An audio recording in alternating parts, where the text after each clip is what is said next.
Welcome back to the Corner of Story and Game, where we explore the rich intersection of storytelling and game design. Today I'm excited to have Greg Tito join us. Greg is an author, screenwriter, and producer, and spent 9 years as a communications manager for Dungeons & Dragons at Wizards of the Coast. He's known for his innovative work on events like Stream of Many Eyes, which masterfully blended live performances with gameplay, bringing together fans and celebrities in a unique and engaging way. In this episode, we are going to explore the art of creating engaging live events, drawing on Greg's extensive experience producing award-winning showcases that captivated audiences. We'll also discuss the role of storytelling in gaming and how collaborations with Hollywood talents can enhance the gaming experience.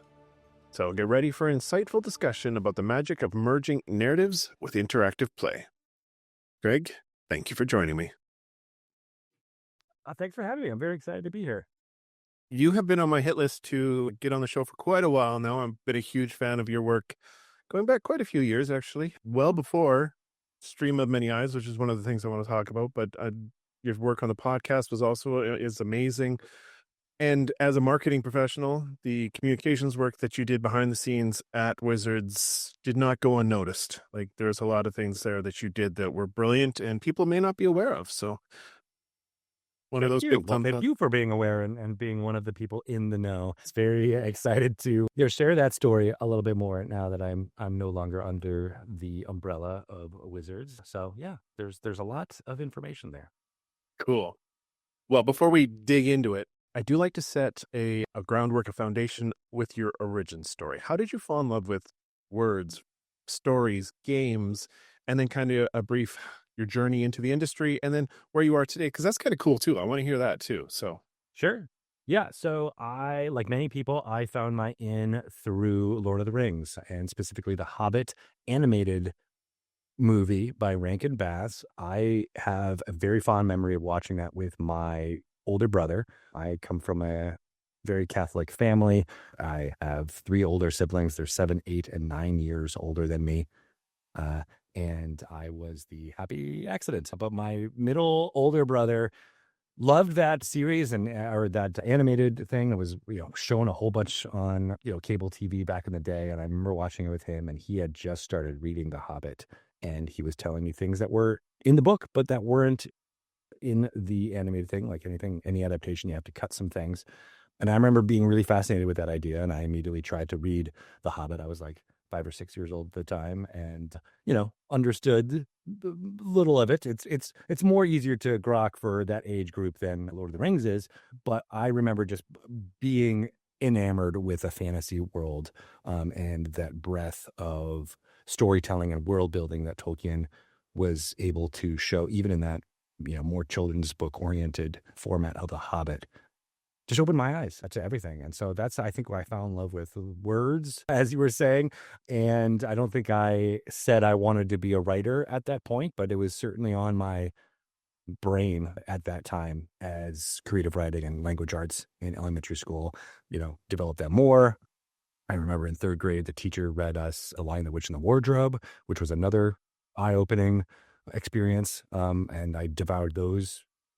That entire series by C.S. Lewis at that time. Hitchhiker's Guide to the Galaxy was a huge part at that time too. Again, I don't think I got half the jokes or understood any of the innuendos in it, but there's a few laugh lines in there that even a 4th grader or a 3rd grader could get. And so I loved writing and creating stories ever since then. And I found the Dungeon Master's Guide in the early 80s on my brother's shelf. I think it came from a bunch of hand-me-downs, like a box that we had gotten from a neighbor who was going off to college. And, there was plaid t-shirts in there. There was some boat shoes, and there was a few books.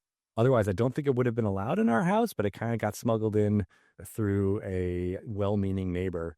My older brothers didn't really give it any notice, but for me, opening up that tome and, obviously the artwork of that statue with the thief prying out the gem eye was just so evocative to me. It felt like it was being transported into those fantasy worlds that I'd begun to explore on my own. And I still don't really understand how that was a game at that point. I was very much like, okay, but this feels like you get to be the characters that I have love following in their heroic journeys. And that is something that unlocked that desire to game. At the same time, my oldest brother was into computers. And so we had a VIC 20 and then the Commodore 64 in the house. And the video game aspect also blew my mind. I love spending time in the digital world so that I could, when I could get time on the computer from my older brother. So all those aspects kind of combined into me having a foundation of a love for storytelling, especially in the gaming realm. So then you didn't go to school for this. Like, this wasn't your goal to get into this kind of work. No, somewhere along the line, I decided I wanted to be a writer. I don't know exactly when, but I think I'd gotten enough praise from teachers as well as my peers that they enjoyed what I wrote, from both a comedy standpoint as well as the worlds that I was trying to build at the time.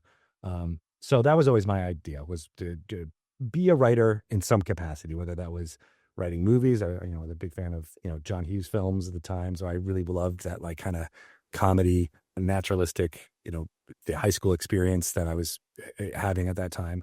I loved theater, so I got into the theater crowd in high school when I was a freshman and never looked back. Like, I just loved the idea of building sets. A lot of it had to do with just being, 13 and being allowed to use power tools with no supervision.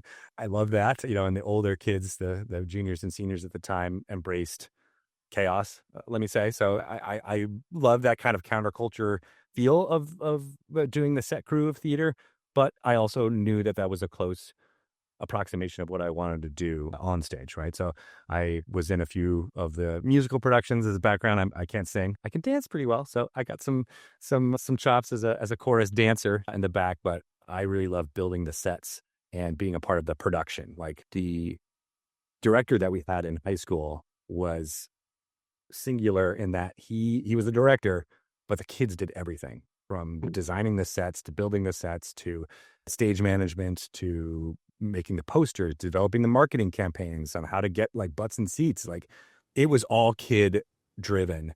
And that was really eye-opening. And so many of us were inspired to go into entertainment adjacent things because of that. Because we felt like we had done it. We even though it's in a microcosm of taking place in a school and fixed budget and things like that. But we consistently made money. Our budgets, from the ticket sales, informed what we could do the next year, and so we were enough of a success that we could buy the rights to do Jesus Christ Superstar in high school. We also felt was like, I can't believe they're letting us do Jesus Christ in a not religious public education type of thing, but we knocked that out of the park. I looked at some of the old videos we have of that production just recently, and it's not good. But in my mind, it was the best, greatest high school production of Jesus Christ Super ever, and it might be. Who knows?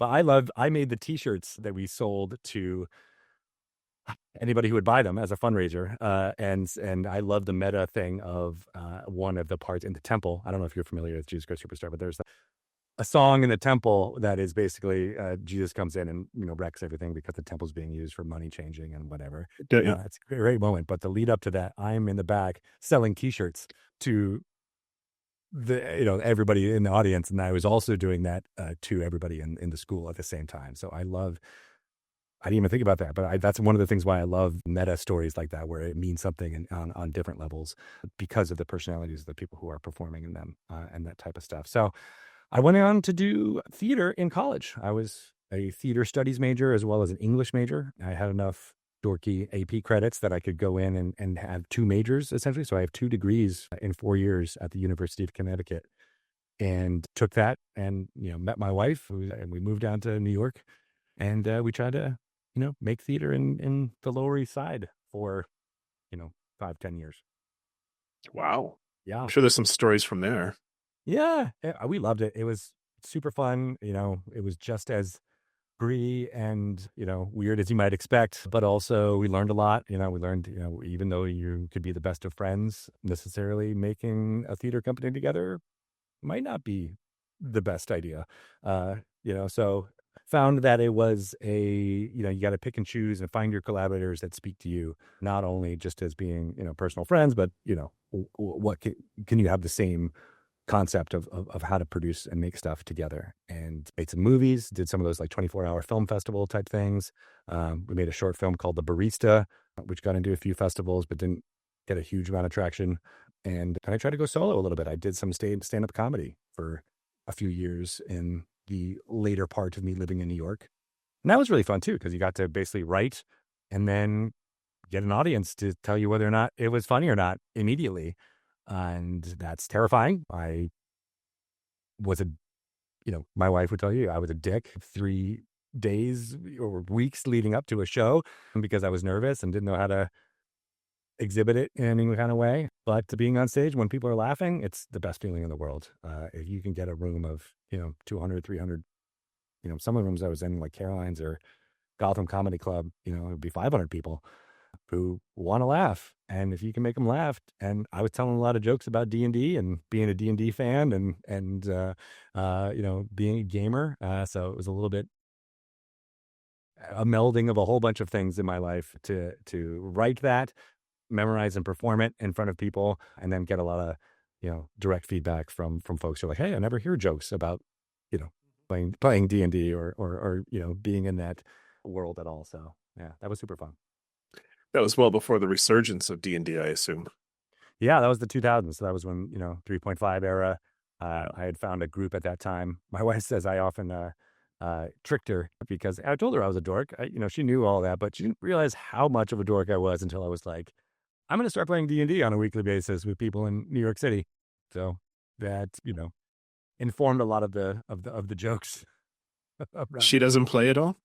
She does not. Yeah, she's an actress, a performer, and storyteller in her own right. But yeah, she never. What it was is she's just not a fan of the genre, right? If you can't get into fantasy, a thing, it doesn't matter how much of a performer or an improv artist you are. It's just not gonna, be in your milieu. And so yeah, she respects it. She's played it a couple times, when we've had a group events and stuff, and she likes it on an intellectual level, but it's not something that drives her to want to try to do it again. Well, not for everybody.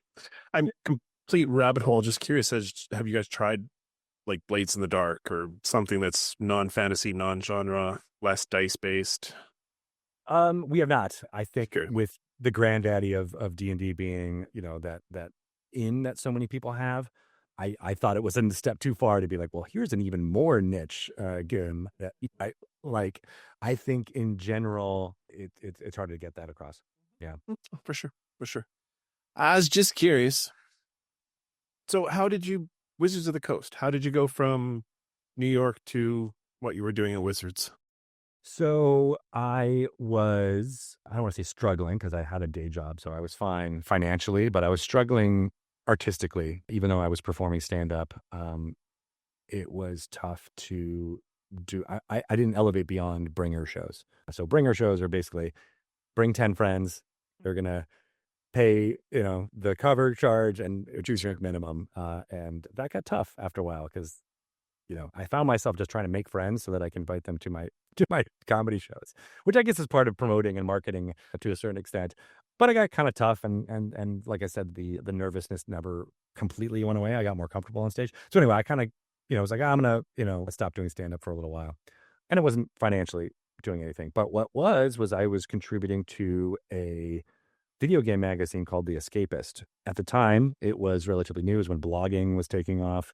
And they had the novel idea of producing PDFs of web content, essentially. So it was like this idea of melding magazines with a digital distribution format, which I thought was really novel. And there were some folks that I was paying attention to at the time that were writing for them.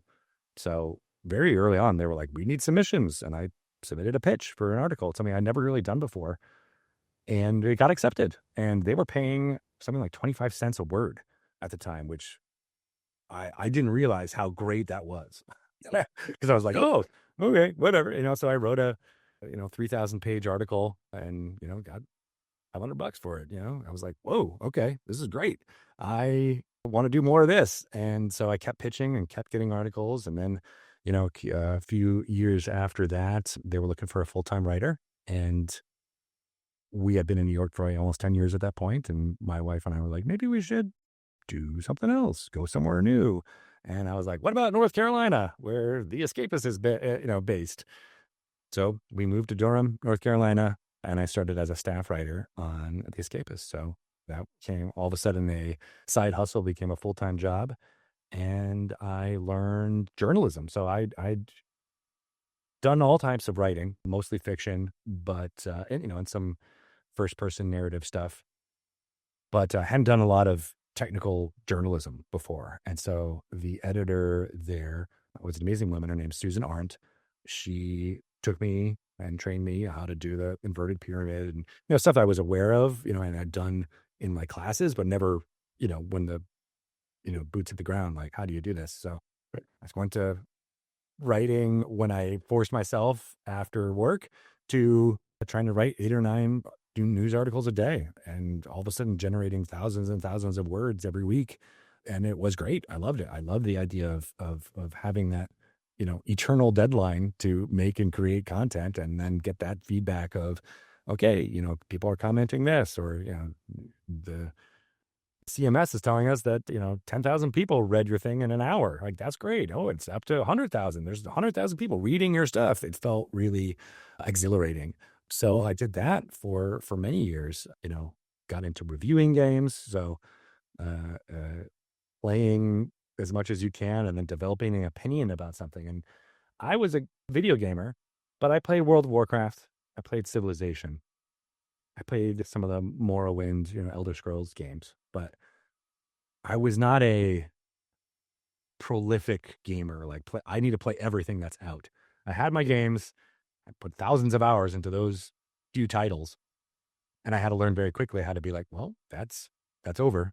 You need to be a magpie. You need to dabble in a whole bunch of different genres and have a working knowledge of them so that you can write critically about them. So that was challenging, and something that people don't realize is that that's all extra work, right? Like, playing a game is fun.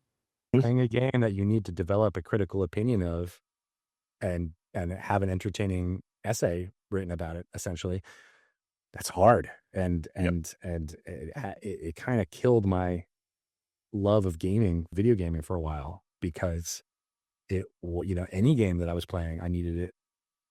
It wasn't for fun. It was for research, or because this is the hot thing that you need to know about. And if you don't know about Minecraft, then you don't, you're not able to write about it intellectually.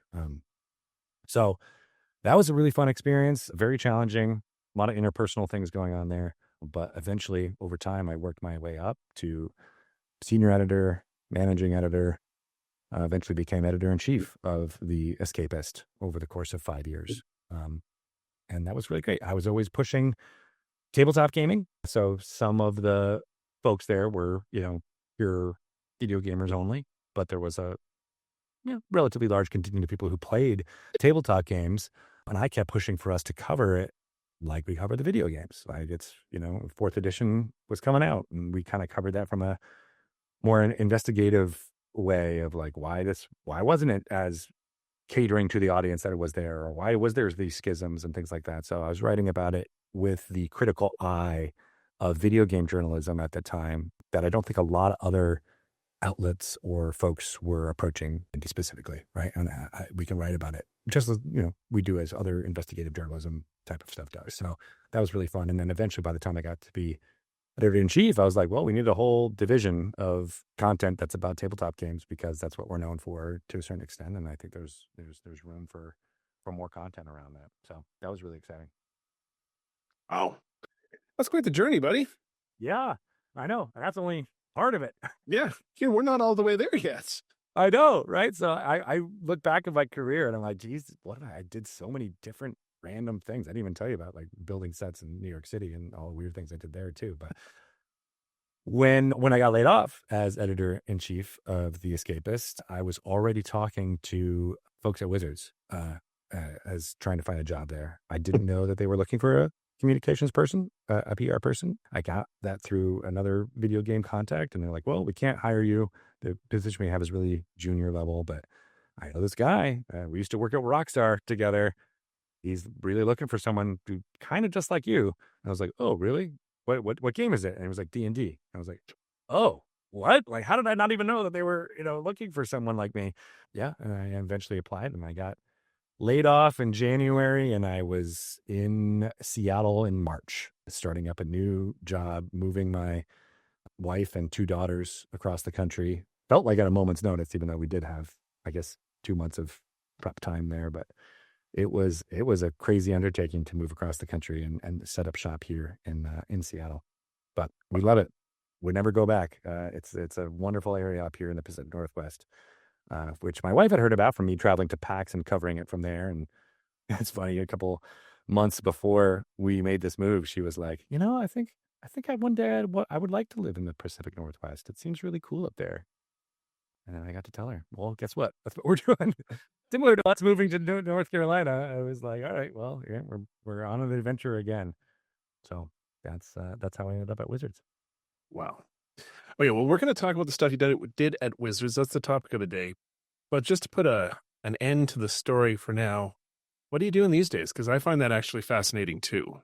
Yeah. So we'll get to everything I did at Wizards, but one of the things was rebranding the official Dungeons and Dragons podcast to Dragon Talk and inviting a lot more guests to come on to be it. And we got pitched one day, Shelly Mazzanoble, who was my co-host and did a lot of the producing work with me on Dragon Talk. From a guy, the email address was something that didn't have a name in it. It was like somebody's like, kind of nickname. And we're like, this guy, is this for real? And it was a pitch from Steve Hobbs, a state senator in Washington State. He said, I'm a state senator. You don't know me, but I know you. I've been listening to your podcast forever. I'm a huge D&D fan. I also am the state senator in Washington. I think I might be one of the most, highest ranking, members of any governance who is a D&D fan. And do you want to interview me? And I remember Shelly, I'd being like, is this guy real? Like, I don't, he's pitching us. Like, what? That doesn't make any sense. But he was great. I met Steve that way, and he was a great interview. He came into the studio back when we had it in the studio, and we were, he was like, oh yeah, you should come down to the Capitol in Olympia and take a tour. And I brought my daughters and wife at the time, and this was like 2018. And, I have these great pictures of my young girls in his Senate seat in the Senate chamber with his name on it and talking into the microphone and That's cool. and all that stuff. And we stayed in touch over those years. He's very good at, he's a politician. So he's very good at like, calling me up every few months to be like, hey, what about this? What about this? Hey, how are you doing? So we stayed in touch, and he always said like, hey, would you want to join the public sector? Would you ever want to do that? And I'm like, sure. Whatever, buddy. Well, it was never like, it was maybe, but right. Yeah, I'm pretty happy here at Wizards and I work on D&D. And he's like, yeah, okay. I understand. I want to work on D&D too. He was, he had that kind of fanboy ass attitude. But this summer he was like, hey, so do you actually want to come work for me? And at that time I was like, maybe I do. And we talked a whole bunch about what the job would entail. And I ended up taking on that role as Deputy Director of External Affairs for the Secretary of State's office in Olympia, Washington.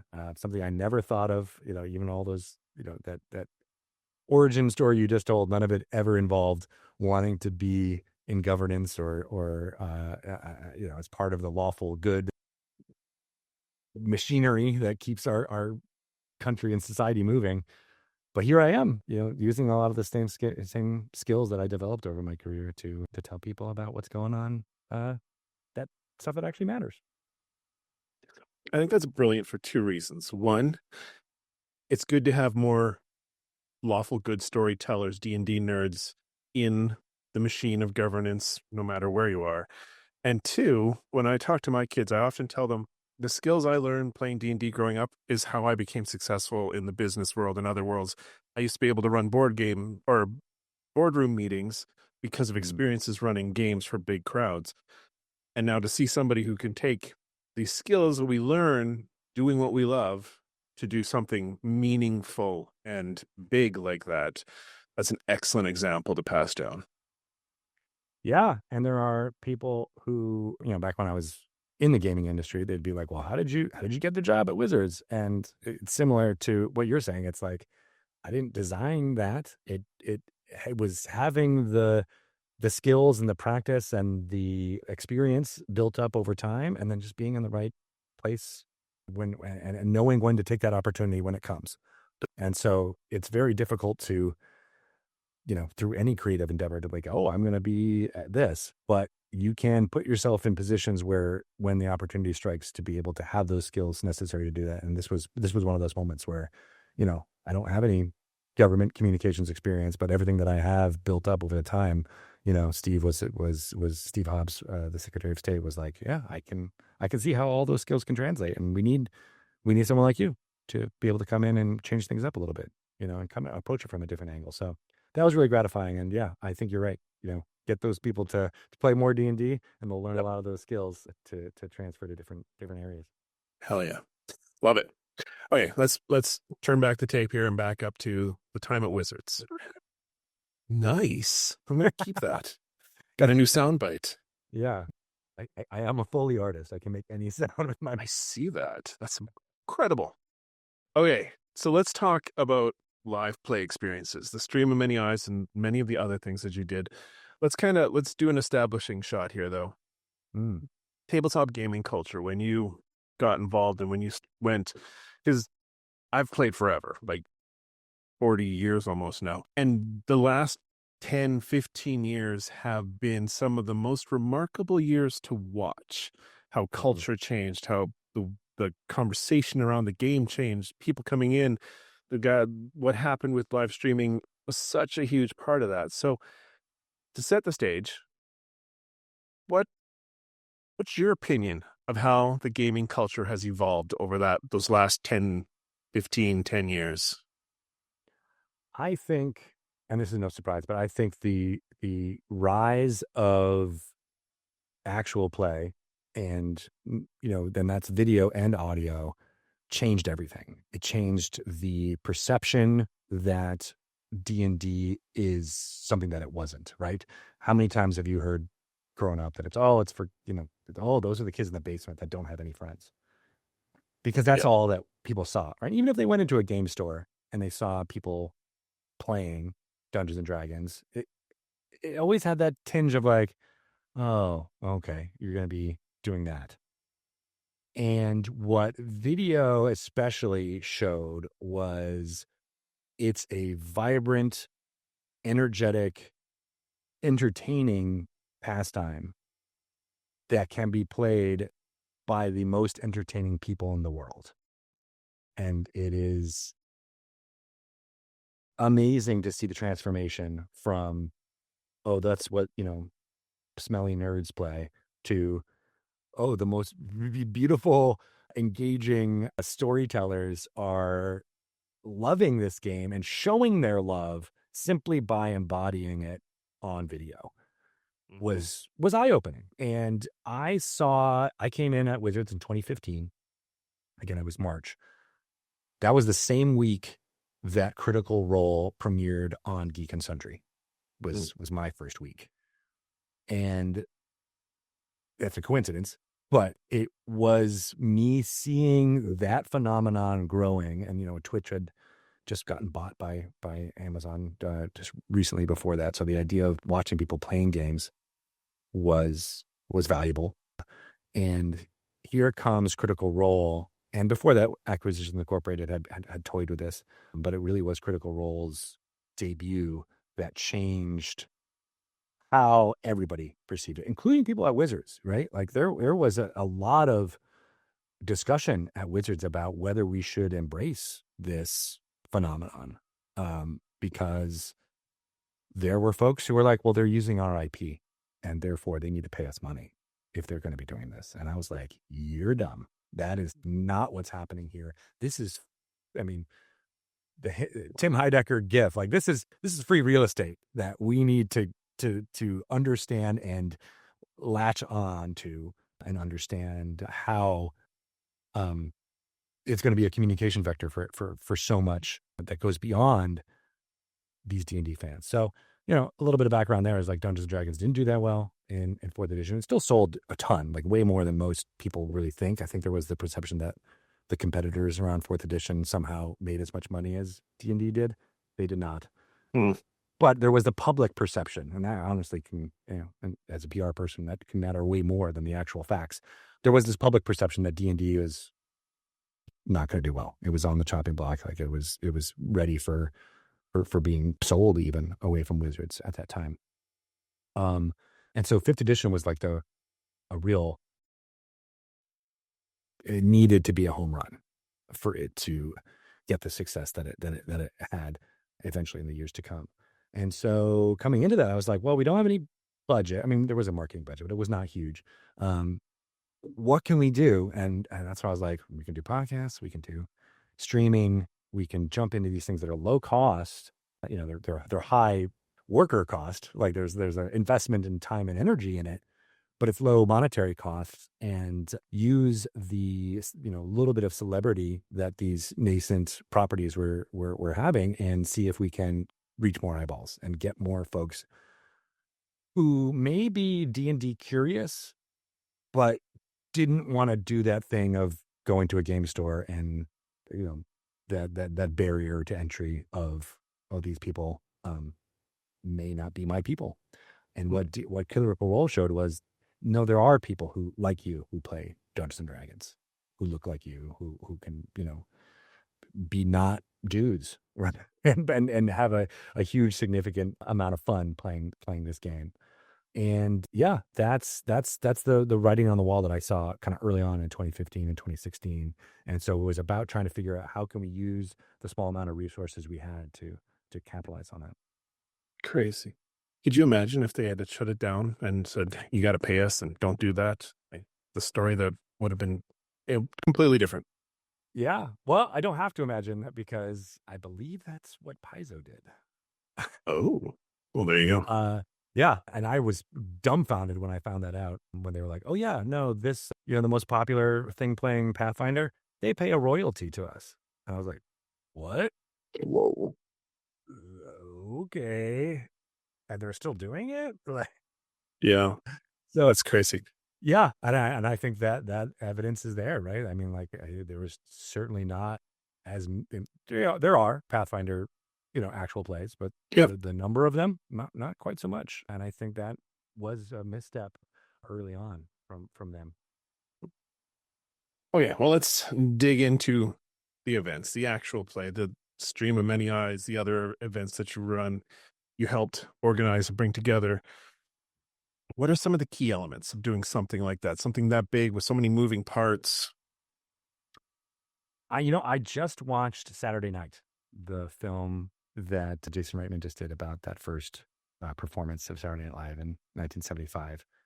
And I'll be damned if it didn't feel a lot like leading up to that first day of the Stream of Many Eyes. Yeah. Where I don't know how we got it all together, to be frank, but we did, and it was something special. But we had a few proto events leading up to that. So in 2016, we did an event called we did call it D&D Live. It was D&D Live from Meltdown Comics.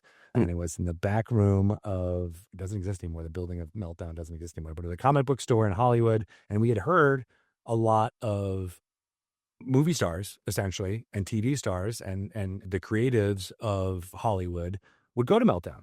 And that's where they got their D&D stuff. That's where they got their comics. They had a back room that they had D&D events in. And there was also kind of an alternate comedy event that happened there when Kumail Nanjiani and Jonah Ray ran, stand-up comedy shows back there. So there was this like underground feel that we were trying to capitalize by doing an invite event, a press-only event in the Meltdown Comics. Dirty, dingy-ass store, but we turned it into, as best as we could, an event space for, bringing the LA Times, for bringing, some Hollywood Reporter, Deadline, kind of like more entertainment-based things, because we had some entertainment people there. And it was enough to be like, all right, D&D feels cool again. We had like specialty drinks getting made with the fog coming out of it. And, we tried to do a live streaming event. I think it was okay. It was not what I really envisioned, basically due to technical constraints of trying to do a live television performance in a dingy comic book store on Sunset Boulevard. Crazy. That is since demolished.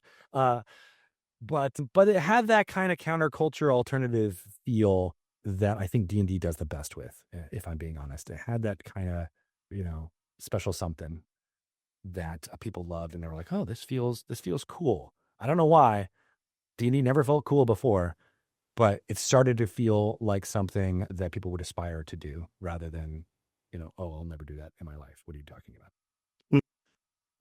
We learned a lot after that. We did another event in Seattle, and we moved it up to Seattle, and this is where we invited Joe Manganiello for the first time, and Deborah Ann Wall, and Matthew Lillard. I remember having breakfast with Matthew Lillard, pitching him this idea to come up and be a part of it, and I didn't realize was pitching me this D&D company he and his friends wanted to make. I eventually became Beetle and Grimm's, but that didn't really occur until this event, which we called the Stream of Annihilation.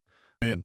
We brought in, there was not a public event. This was only kind of a private streamed event at a studio in Belltown in Seattle. And it was over 2 days. We tried to organize it so it was like a lot of news. So a lot of like, that's when we announced Xanathar's Guide to Everything for the first time, the Tomb of Annihilation storyline. So the folks that we brought in were, Matt Mercer and a lot of the crew from Critical Role. I don't think we had every cast member, but we had like 3 or 4 of them.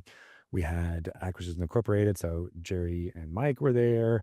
We had our folks from Australia, the improv group, Dragon Friends, that we just loved because they were improv comedy folks, and they all showed up in suits with that like kind of Blues Brothers looking thing with a white shirt and the black tie, and it was amazing. They had one of their shticks was they had a live keyboardist who was doing the score behind them as they were playing, matching the tone of what was happening at the table, which I absolutely loved. And then we interspersed it with like half-hour like kind of interview segments, which I loved doing. I did a few of them with Shelley as kind of pitching Dragon Talk and everything that we were doing with that. But we also had amazing hosts who talked to the people who are making the Neverwinter video game and all that. So we try to be like, we're going to capture everything that's around the Dungeons and Dragons brand with some news and this highly better looking live video production than what we had done at Meltdown. And it was a success. Many of the people in that room had imposter syndrome. I mean, I really distinctly remember Matt Mercer coming in and being like, wow, I have never been in a room with this many people who have imposter syndrome. We all none of them thought that they should be there. They're all like, why did you invite us? But they were, the biggest parts of that community at the time. And they all got to, meet and talk with each other and trade stories that really did feel like a little bit like a summit of bringing together folks from international audiences and everything and coming together. And we had some board game play testing happening. So it was that idea of like, oh, here's some stuff that you haven't seen yet. It's not public, but I remember Ivan Van Norman was there and he was really excited to play this, I think it was Betrayal at Baldur's Gate that we were making at the time. I was really excited to, oh, okay, well, we play test this. And that had that kind of buzz of like, here's something that, you get to look under the hood a little bit for these, I don't want to say celebrities because they weren't all celebrities, but like, luminaries of the gaming world at this time. And they felt like they were part of the brand, right? Like that we weren't just treating them like talent. It was like, no, come in and be a part of this amazing event. And I think that is really important when you're doing something like this, because it's a little bit smoke and mirrors, because obviously they're not part of a family or anything like that. Like, I kind of resisted that idea, but it felt that way, even if it wasn't true. Do you know what I mean? It was about just being inclusive and like, oh, we're so glad you're here. We're so glad you're a part of this. And then you want to meet Joe Manganiello? Okay, yeah, come on over, and he'll geek out with you about comic books, or oh, you have never met Jerry Holkins before? Oh, okay, well, let me introduce you to Jerry, and so you guys can trade stories of what it's like, performing for an audience and stuff like that. And it really did feel like this melding of minds, almost like a behind, like an Oscar party, like behind the scenes of what's happening, that Yeah. there was a camera in there and you could see what was happening. And that was, I think, really attractive to people watching at home for that reason too, because we did try to cut away to, we had the studio where the actual performance was happening, but we also had like a kind of an extended green room area that was, every once in a while we just like showed what was happening in there with like no commentary. And I think that was really exciting for the audience to watch, because they could get a sense of this being, oh, I wish I was there. Like what an experience that would be. And that FOMO is something that I think every live event like this needs to have, or audiences won't respond to it.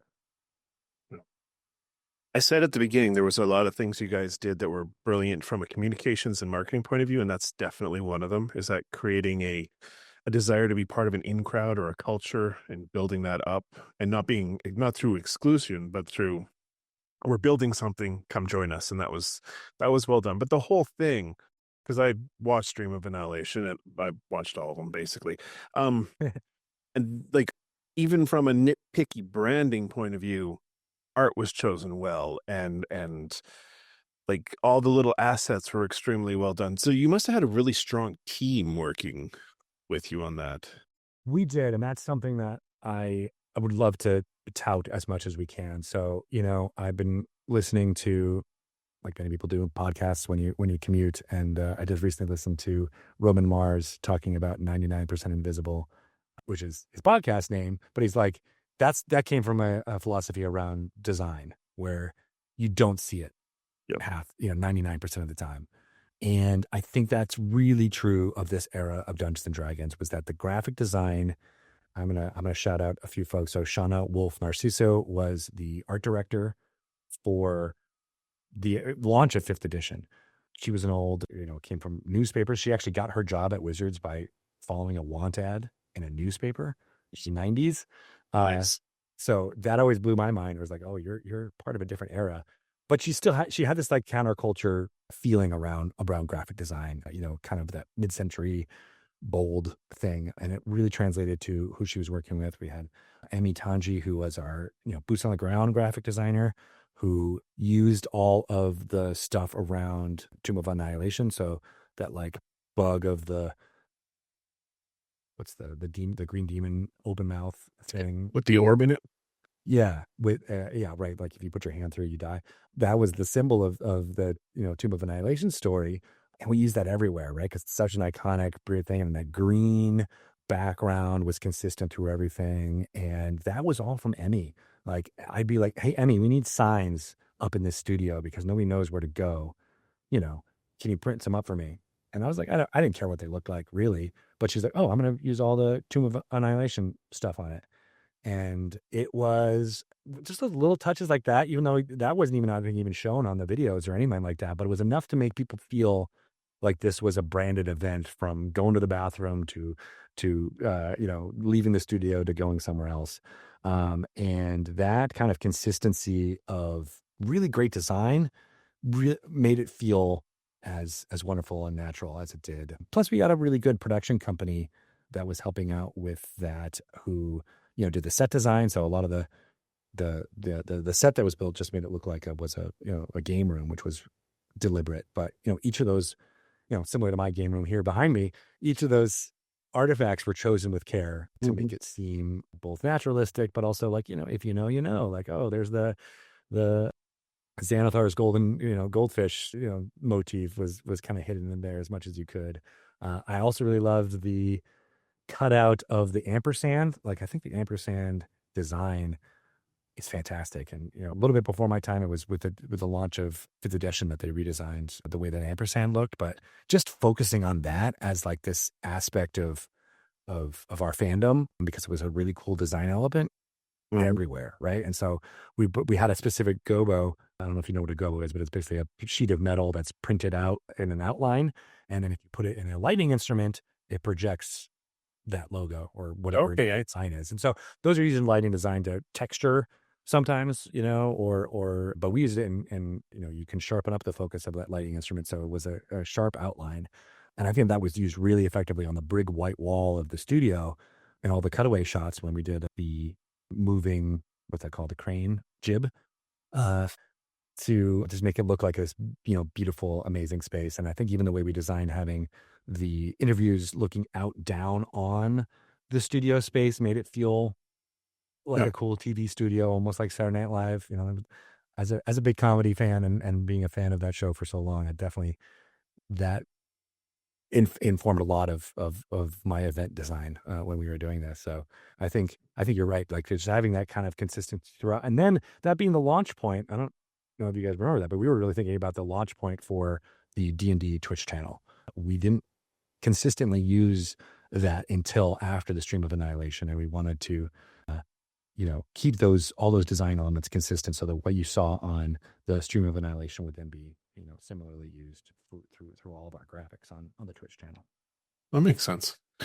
Watching those streams, I would occasionally, correct me if I'm wrong, but it felt like there were elements pulled from esports and other Twitch channels that were experimenting and trying. Were you watching other Twitch channels for ideas? Did you pull inspiration from Overwatch League or things like that?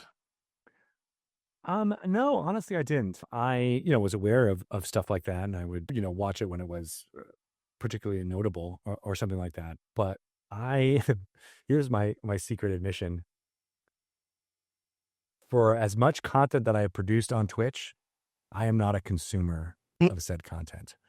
I just missed that generation. I kind of noticed it as I don't know if you have that, like, if you're born after a certain time, it feels okay for your entertainment to be watching other people play games. For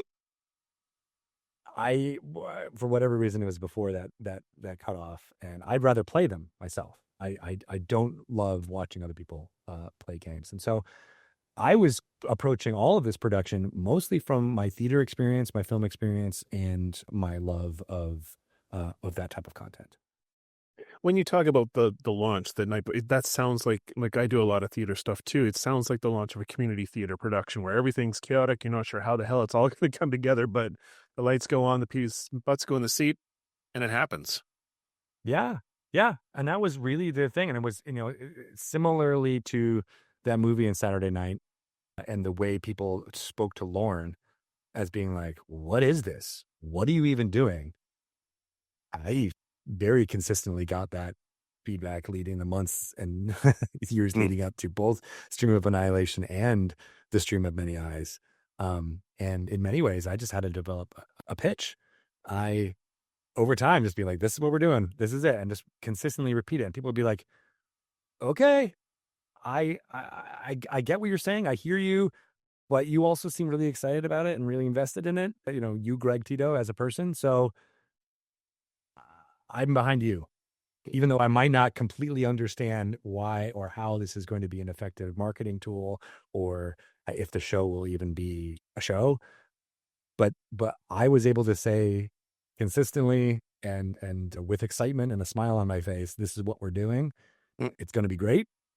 That people got onto it. And then, and to your point, once the cameras are turned on, it kind of, it finds its own feet. Right. And so in particular with Stream of Annihilation, we had Joe Manganiello, who I mentioned a couple of times. He was going to open the show. And I remember being like, so what are you going to say?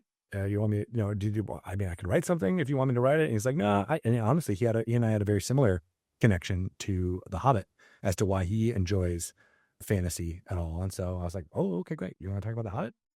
Do it. I had no idea how long that spiel was going to be. I had no idea what he was really going to say. But we opened the show with him talking to the camera and welcoming people in, and it worked.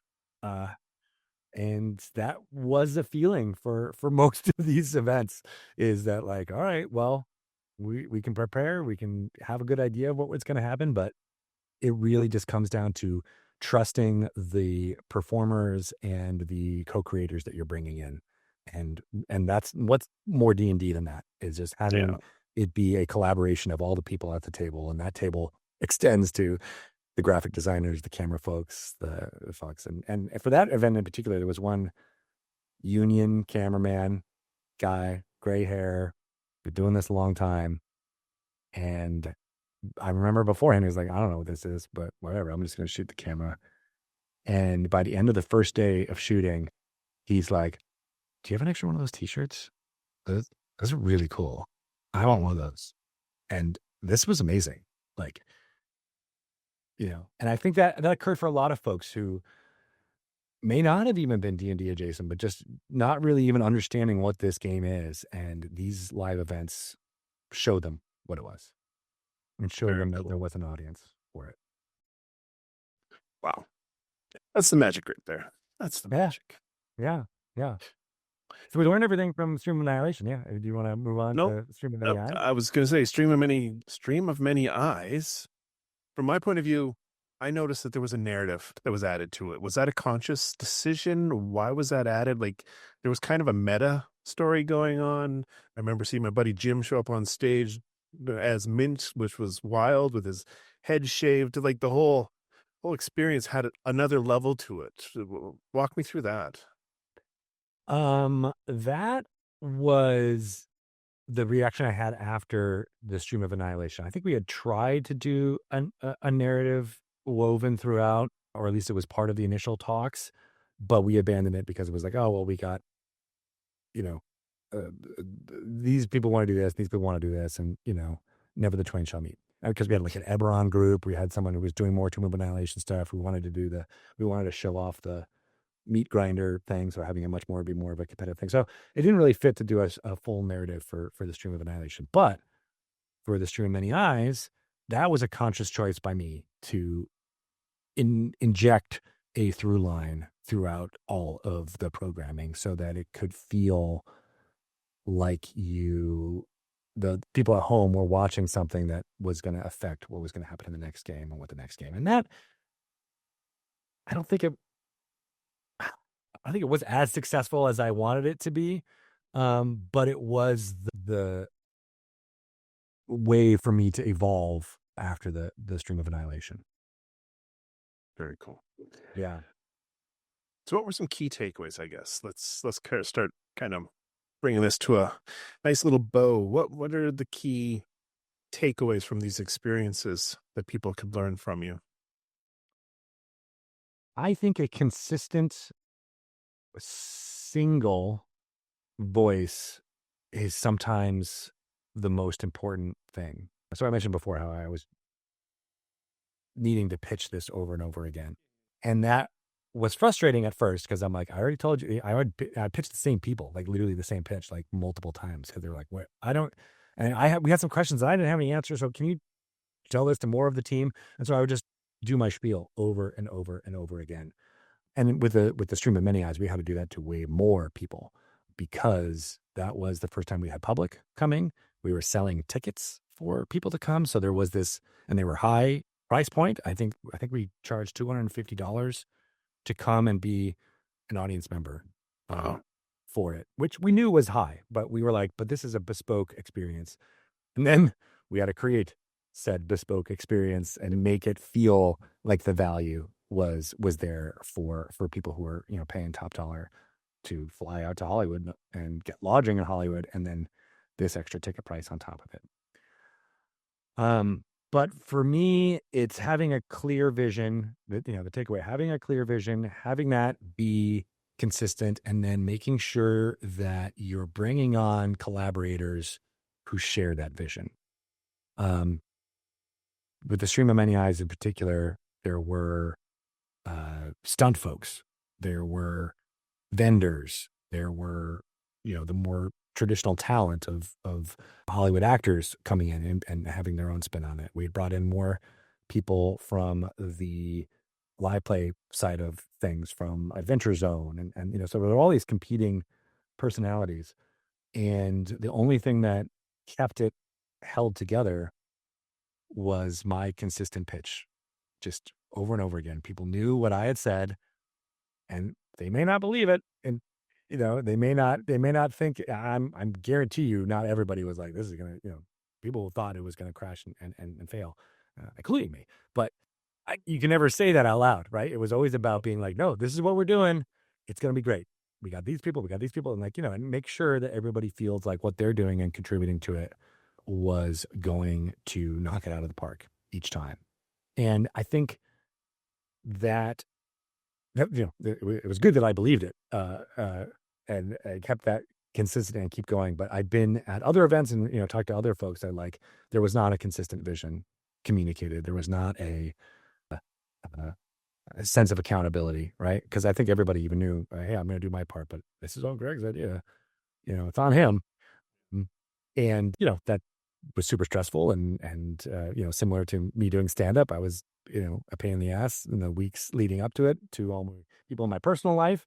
But I really did believe in it. I really did think it was going to be something special and unique that would get across this message that Dungeons and Dragons is something that is really cool. And I wanted to bring all that, knowledge and experience from doing theater productions, from doing live video, from the events and what we learned in the past, and to create that through line.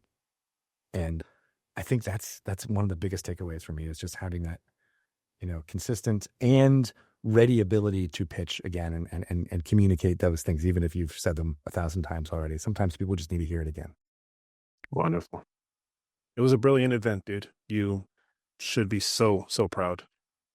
It is. And I wrote this in the Welcome to Dragon Talk book, which is available on Amazon if you want to get more of an insight into this event, as well as my background and the people.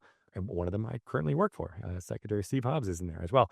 But I mentioned in that book that I wept when I was on the set of The Stream of Many Eyes. I have also, pretty much every time I watch the extended editions of Lord of the Rings, I also weep, because it is so perfect.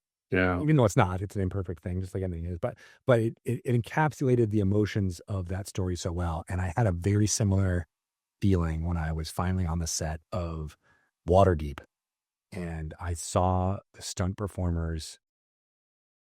I don't even know if you guys are aware of this, but it was this thing that was really only for people who were paying tickets to come. But we worked with these professional stunt performers who are working in TV and movies. And we were like, we need you to have a fight in the middle of the Waterdeep set. Maybe the guards come in and do something like this. And like, I don't know. You guys see what you can do. That was literally the amount of direction I gave them. But I saw them working on it consistently in the days leading up to it and choreographing and blah, blah, blah. There was a 20-minute action sequence that they repeated a couple times over the course of one of the days, that just, it's incredible what they did. It was fantasy. Like, it wasn't just brawling. There was no special effects, obviously, because it's in person. They didn't even do any like flash bombs or anything like that. But there's magic. There was this, because they use like mind control. Like, oh, the wizard was casting a mind control thing, and then all of a sudden the person who was being mind controlled, physically changed their body so you could tell that they were, and they started fighting their friends. And then there was the betrayal that was happening. And then they, it was one of the most electrifying performances that I've ever seen. And the fact that I brought that to life in some weird way, it's always going to be one of my proudest moments. And there is some video of that. I think Todd Kenrick was there on hand and he recorded some video of it, but honestly, it is not a good representation of what it was like to experience that, happening before your eyes while you're drinking a beer from the yawning portal before you're about to go in and watch Deborah Ann Wall's amazing storytelling performance in The Stream of Many Eyes. Wow. What an experience, man. Yeah. It is one of my proudest, for sure. Crazy. I'm very jealous. Well, that was the goal, was to make you feel jealous. There you go. FOMO for everyone who was watching at home and be like, I want to go to that, I want to go to the next one. And we try to grow it and make it even better in the descent in the following year. And then, COVID changed everything. It did. Yeah. Wow. Cool. I was just gonna say, in an alternate universe, if there was no pandemic, I would really want to let people see what we had planned for the Icewind Dale story. We had a lot of fun in store that did not end up happening. Damn COVID. Yeah, for many reasons, but especially that one. I was just thinking, Jim as Minch, that was Descent, wasn't it? It wasn't. That was Many Eyes. Yeah, they blur together. Sorry, I'm old. No problem. Yeah, he was game for that. I love with birthday. I don't know if you realized that. It was his birthday. Yeah, he told me this story. Yeah. And I was like, do you want to shave your head? And he's like, yeah, let's do it. I was like, okay, let's get it on video. That's all I'm Right on. curious. Make it happen. He was so game for that. And I loved, having Matt Mercer end up being the booing with desk communicate and squeaks. Yeah. Amazing. You take the most eloquent person at the table and you make him be a miniature giant space hamster. Well done. Mhm. Yep. And I was like, hey, this is weird, but it's a funny idea. Do you want to do it? And he was immediately game for it. Matt was Very cool. I want to do that because, at that time he had been a little bit more, had the actual celebrity, whereas, Stream of Annihilation, it wasn't quite white celebrity, white you're at, but, he was at that point where he's like, yeah, I can do whatever I want. I don't want to do the old samey type of thing that I've been doing and being asked to do on many other shows. So it was really cool that he wanted to jump into that. And then how cool is it that he ended up voicing Minsk in Baldur's Gate 3? I still think of that as being like, oh, that's so funny. I think he's the only person who's played both Boo and Minsk. Yeah. Close the loop. Yeah, it's so cool. Well, buddy, we are running short on time, so we're going to have to start heading for the door here. I have a question that I like to ask everybody that comes on the show. It's kind of a philosophical question, so bear with me. Okay. In my opinion, there's a magical space at the intersection of obviously story and game, but also improv, stand-up comedy, film, comic book writing, all of these things where everybody can just hang out. There's a natural fellowship, a shared language, just happens. If you agree with me, and not everybody does, but if you do, what is the magical thread that holds that together?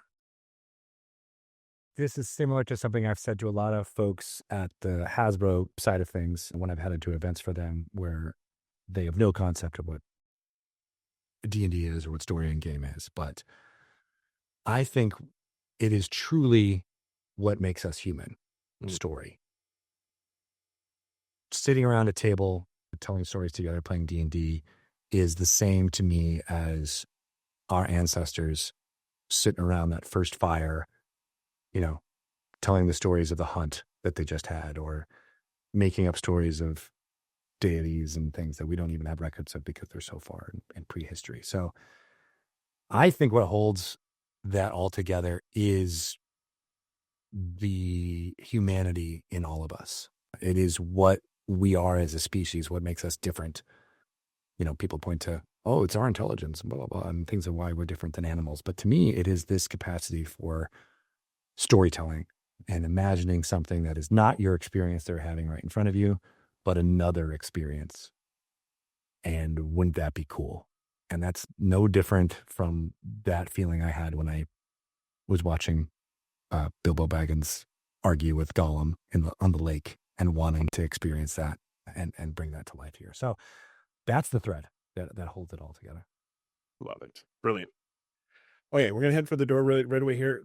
I'd like to do a couple quick fire just to get to know you a little better. What are you reading these days? I am reading the last volume of Tad Williams' Last King of Osten-Ard. So Tad Williams is another big figure in my literary life. He wrote a book called The Dragonbone Chair in the 90s. Epic fantasy, multiple POVs. In many ways, it was and I think even George R.R. Martin has said this, is that A Song of Ice and Fire would not exist if he hadn't read Tad Williams. And his characters then in the 90s series were young teenagers going on an epic adventure in a world. And he is a great sci-fi writer as well as urban fantasy. But he went back to this world for a new series over the last 10 years. And those characters are the older generation now. And Cool. As someone who rode my bike to the local bookstore in Niantic, Connecticut, and chose, for whatever reason, the $4.99 I had in my pocket to buy the Dragonbone Chair and read that book, to now, and all of the experience and life experience that I'd had, it's really fun and gratifying to go back to those characters as they are 30 years later, both meta, Yeah.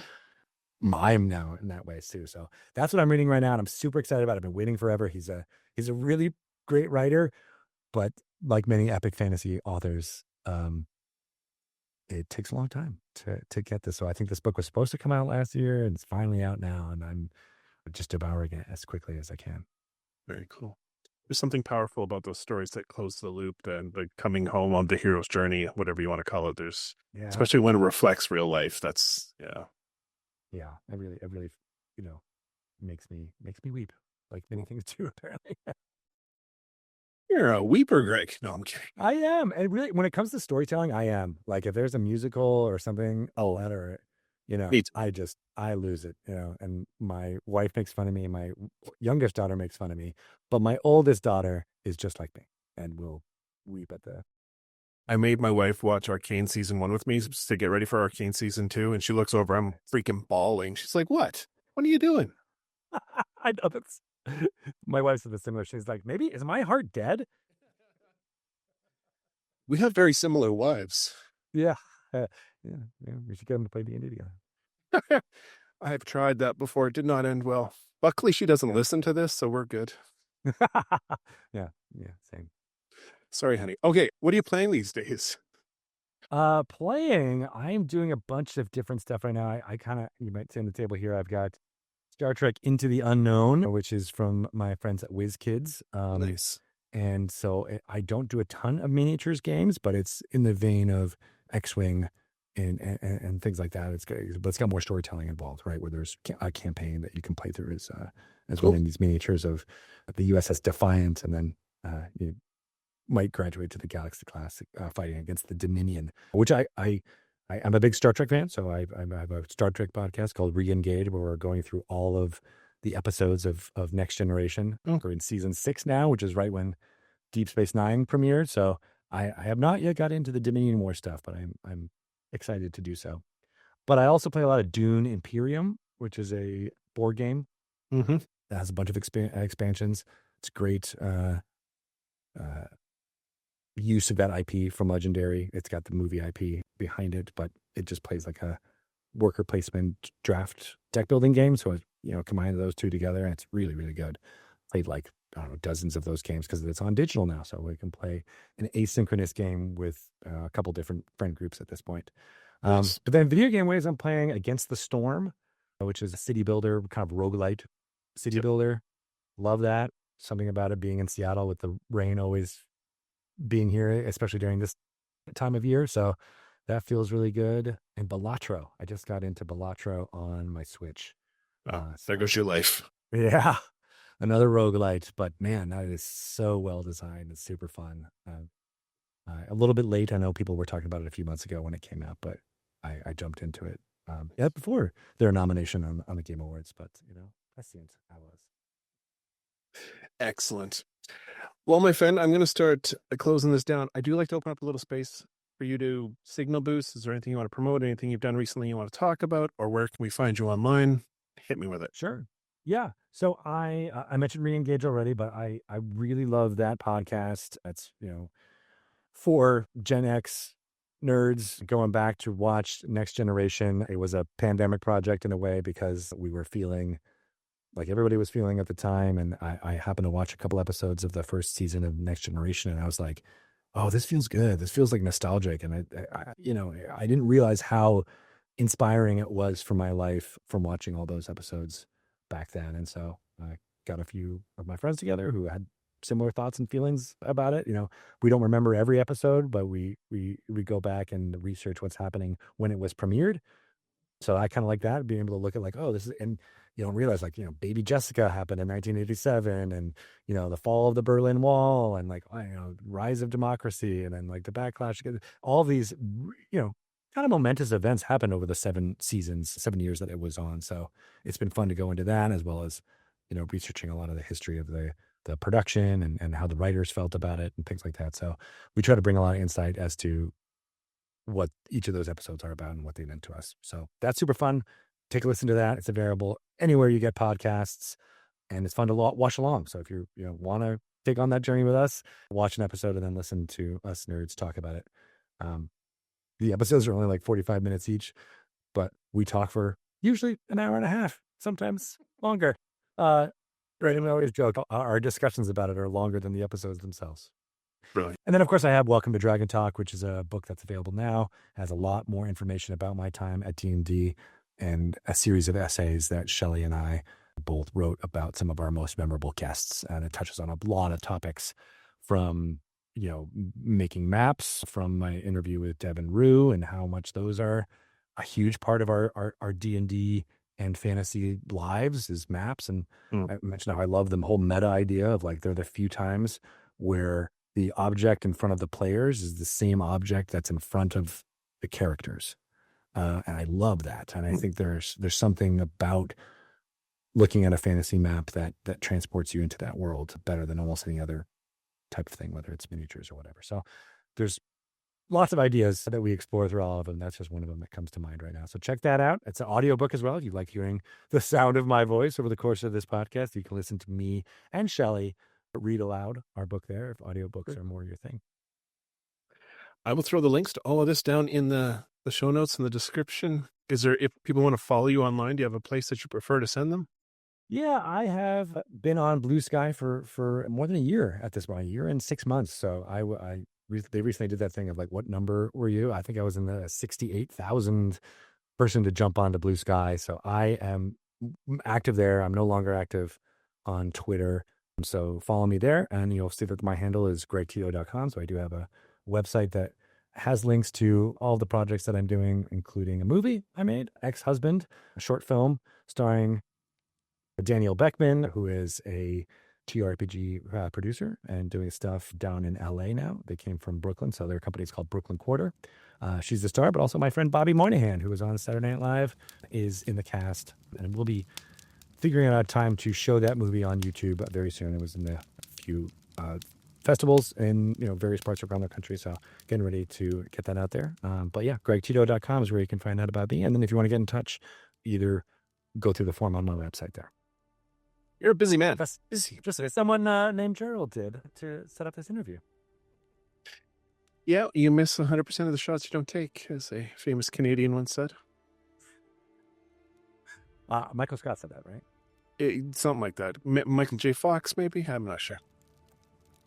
All right. Well, my friend, it is time for me to push you out of this imaginary interplanar tavern into the cold. But as you go out the door, I want to give you the last word. Do you have any parting words of wisdom for us?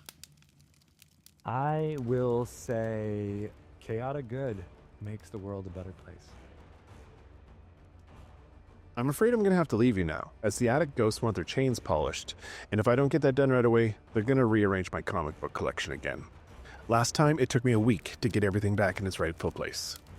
But before we go, I want to once again say thank you to Greg for stopping by and sharing your insight, wisdom, and amazing stories. And to you, dear listener, as always, thank you for taking your seat at the table. Until we meet again, keep creating, sharing, and exploring those worlds and stories. Stay safe, Wanderer. Your chair will be ready by the fire the next time you stop in at the corner of Story and Game.